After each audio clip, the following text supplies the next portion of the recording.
Zinoni halollab olishlik uchun nikoh o'qitib olishlik qanchalik to'g'ri? Juda ko'p beriladi mana shu savol. Aka, zino bo'lib qolmasin, gunoh bo'lib qolmasin, nikoh o'qitib olyapmiz, bo'laveradimi deydi.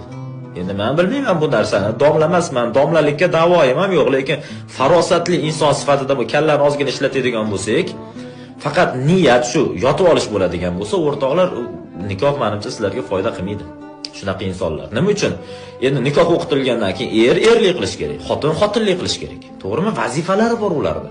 Endi maqsad faqat shu, anu narsa bo'ladigan bo'lsa, bir haftada bir marta, bir oyda bir marta bu oqlamaydi, nikoh ularni oqlab qo'ymaydi, pokiza qilib qo'ymaydi. Niyat faqat shu bir-biriga yetib olishlik bo'ladigan bo'lsa, nikohdan foydalanishlik qanchalik to'g'ri? Kommentariyada o'zingiz fikringizni qoldiring. Agar ko'pchilik bizning fikrimizga qo'shiladigan bo'lsa, demak bu to'g'ri.